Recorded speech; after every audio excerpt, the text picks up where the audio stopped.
नमस्ते फ्रेंड्स, मैं खुशबू मिश्रा स्वागत करती हूं अपने चैनल खुशबू मिश्रा ब्लॉग में। कैसे हैं आप सब? मुझे कमेंट में ओम नमः शिवाय ज़रूर लिखिएगा। और आज इस वीडियो में जानेंगे वट सावित्री पूजा कैसे करें, खोइचे के प्रसाद का हमें क्या करना चाहिए, कौन सा एक श्रृंगार करके हमें पूजा करनी चाहिए, कौन सी एक चीज़ है जो हमें दान ज़रूर करनी चाहिए।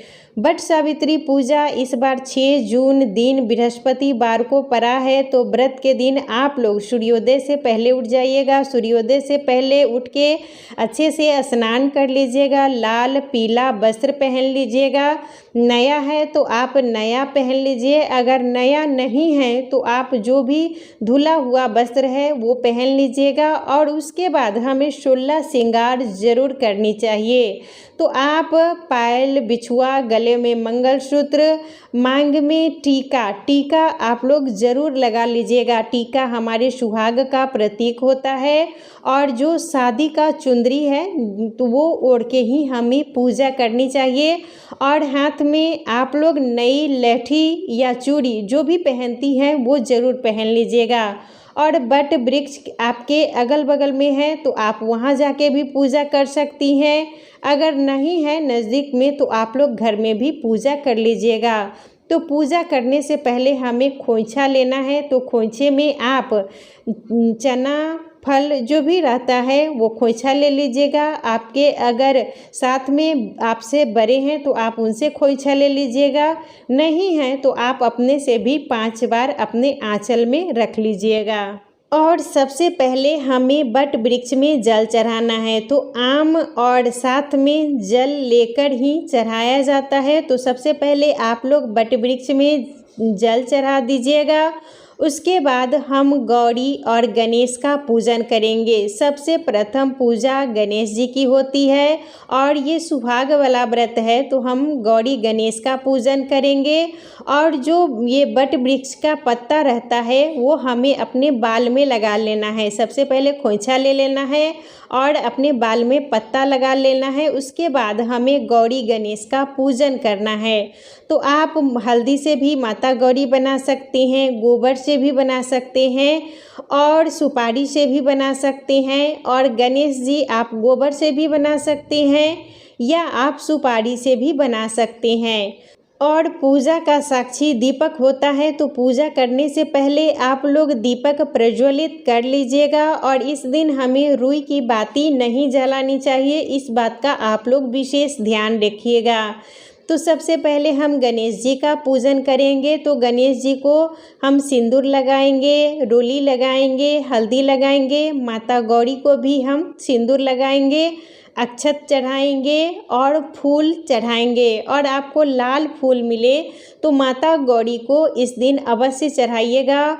और उसके बाद हम वस्त्र देंगे, तो वस्त्र आपके पास लाल कोई नया कपड़ा है तो वो भी आप दे सकते हैं, नहीं तो मौली है तो वस्त्र स्वरूप हम भगवान को, माता को वस्त्र दे देंगे।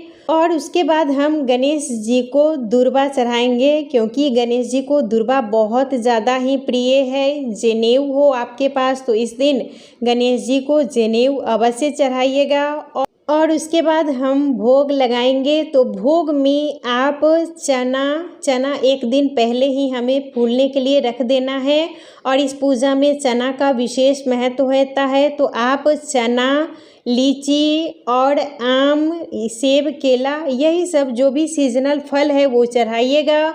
और हमारे इधर ठेकुआ चढ़ाया जाता है। इस व्रत में, इस पूजा में ठेकुआ का ज़्यादा महत्व है, तो हम लोग ठेकुआ बनाते हैं। आपके इधर जो कुछ भी सामग्री चढ़ाई जाती है वो चढ़ाइएगा। और आप थाली में भी प्रसाद चढ़ा सकती हैं, या आपके पास केला का पत्ता है उसमें भी भगवान को प्रसाद चढ़ा दीजिएगा। और 2 जगह प्रसाद रखिएगा, एक हमें माता गौरी के लिए रखनी चाहिए और एक प्रसाद अलग हमें गणेश जी के लिए रखना चाहिए। तो आप पत्ते पर 2 जगह प्रसाद रखिएगा, या आप केले के पत्ते पर भी रख सकती हैं। और उसके बाद हमें वट वृक्ष में ऐपन लगाना है। तो ऐपन आप चावल के आटे में थोड़ा सा हल्दी मिला लीजिएगा, उसी से ऐपन बनाया जाता है। तो 5 जगह हमें वृक्ष में थाप लगानी है, 5 जगह या 7 जगह आप वट वृक्ष में थाप लगा दीजिएगा और उसमें हमें सिंदूर लगाना है। और एक नया पैकेट आप लोग सिंदूर का ज़रूर ले लीजिएगा। पूजा के लिए सिंदूर का पैकेट नया ही हमें चाहिए और उसी से हमें बट वृक्ष में सिंदूर लगानी है, उसी से हमें परिक्रमा करनी है। और जो सिंदूर बच जाएगा उसको आप अपने सिंदूरा में या प्रतिदिन सिंदूर लगाती हैं उस डिब्बी में रख लीजिएगा। और आपके पास अगर नया वस्त्र है तो बट वृक्ष में वस्त्र चढ़ा दीजिएगा, नहीं तो आप वस्त्र स्वरूप मौली भी चढ़ा सकते हैं, अक्षत चढ़ाएंगे। और इस दिन हमें अच्छे से विधि विधान से ही भगवान की पूजा करनी चाहिए। जनेऊ है तो आप लोग एक गणेश जी को चढ़ा दीजिएगा और एक जनेऊ हमें बट देवता को चढ़ाना है। उसके बाद हम भोग लगाएंगे तो भोग में चना, लीची, आम, केला, ठेकुआ, जो भी आपके प्रसाद हो वो भगवान को चढ़ा दीजिएगा। तो एक जगह हम गणेश जी को प्रसाद चढ़ाएंगे, एक माता गौरी को और एक जगह हम बट देवता को चढ़ाएंगे। और कथा की किताब हमें ज़रूर रखनी चाहिए क्योंकि इस दिन कथा सुनने का विशेष ज़्यादा महत्व है। और पंखा आप लोग 2 ले लीजिएगा, एक पंखा दान किया जाता है और एक पंखा से हम अपने पति को हवा करते हैं। तो पंखे पर भी 5 जगह हम थाप लगाएंगे और उस पर हम सिंदूर लगा देंगे और बट वृक्ष के पास रख देंगे। तो 2 पंखा भी आप ले सकते हैं, एक दान कीजिएगा और एक पति का हवा करने के लिए हमें रखना है। और उसके बाद हम धूप दीप दिखा देंगे। और सुहाग की सामग्री आप लोग ज़रूर चढ़ाइएगा। आपके पास अगर नई साड़ी है तो नई साड़ी भी आप चढ़ा सकती हैं। और साथ में सुहाग की सामग्री सिंदूर, बिंदी, महावर, मेहंदी, नेल पॉलिश, जो कुछ भी आप चढ़ाना चाहती हैं वो ज़रूर चढ़ाइएगा। अगर इतना चढ़ाने में सक्षम नहीं है तो हमें कम से कम 3 सामग्री भी ज़रूर चढ़ानी चाहिए, सिंदूर, बिंदी और एक चूड़ी या लहठी, ये बहुत शुभ होता है। और पायल, बिछुआ अगर आपके पास नया है, आप खरीदी हैं तो आप लोग ज़रूर चढ़ा लीजिएगा, बहुत अच्छा होता है।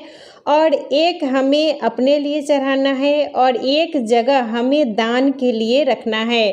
तो दान में भी आप अगर साड़ी देना चाहती हैं, वस्त्र का दान करना चाहती हैं तो वो भी कर सकती हैं, या एक ब्लाउज का पीस भी आप दान कर सकती हैं। तो ब्लाउज का पीस भी दान कर सकते हैं, उसमें सिंदूर, बिंदी, महावर, मेहंदी, जो कुछ भी आप रख के दान करना चाहती हैं वो ज़रूर कीजिएगा। नहीं तो आप सिर्फ सिंदूर, बिंदी और चूड़ी भी दान कर सकती हैं, ये आपके ऊपर है। जो कुछ भी आप दान करना चाहती हैं वो इस दिन ज़रूर कीजिएगा। दान करने से हमारे सुहाग में वृद्धि होती है, इसीलिए दान का विशेष ज़्यादा महत्व है।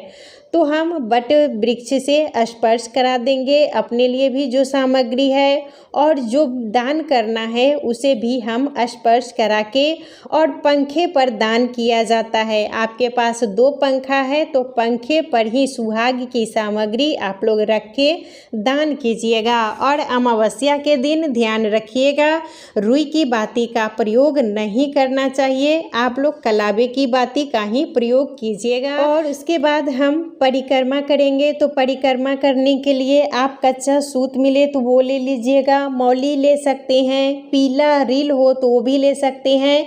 और हाथ में हमें चना गिन के ज़रूर रख लेना चाहिए, क्योंकि परिक्रमा करते समय हम भूल जाते हैं कि कितनी बार परिक्रमा किए हैं, तो इसीलिए आप लोग हाथ में चना गिन के रख लीजिएगा। परिक्रमा 108 करने का नियम है, लेकिन आप 7, 9, 11, 21 इतना भी कर सकते हैं।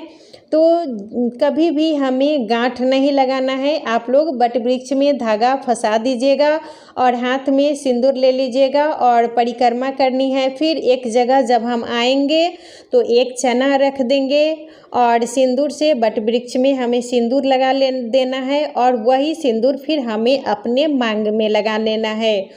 फिर उसके बाद हम परिक्रमा करेंगे, फिर एक चना हम गोल घूम के आएंगे, वहाँ रख देंगे, फिर अपने मांग में सिंदूर लगा लेंगे। तो इसी तरीके से हमें परिक्रमा करनी है। और परिक्रमा हमेशा हाथ के दाहिने साइड से ही कीजिएगा। जैसे घड़ी की सुई चलती है उसी तरीके से हमें परिक्रमा करनी चाहिए। और परिक्रमा करते समय अगर हमारा धागा खत्म हो जाए, जितनी बार हम परिक्रमा करने का सोच रहे हैं, अगर हमारा बीच में ही धागा खत्म हो जाए तो हमें परिक्रमा रोकनी नहीं है। आप धागा को बट वृक्ष में लपेट दीजिएगा खत्म होने के बाद। उसके बाद हम परिक्रमा करते रहेंगे। और हाथ में चना ज़रूर रखिएगा, क्योंकि परिक्रमा करते समय हम भूल जाते हैं कि हम कितनी बार परिक्रमा किए हैं, इसीलिए आप लोग चना गिन के हाथ में ज़रूर रख लीजिएगा। और परिक्रमा करने से पहले भी आप कथा सुन सकते हैं या परिक्रमा करने के बाद भी कथा सुन सकते हैं, लेकिन इस दिन हमें कथा ज़रूर सुनना चाहिए। अगर पंडित जी सुना रहे हैं तो आप पंडित जी से सुन लीजिएगा। अगर पंडित जी वहाँ नहीं सुना रहे हैं तो आप अपने से भी वट सावित्री की कथा ज़रूर पढ़ लीजिएगा।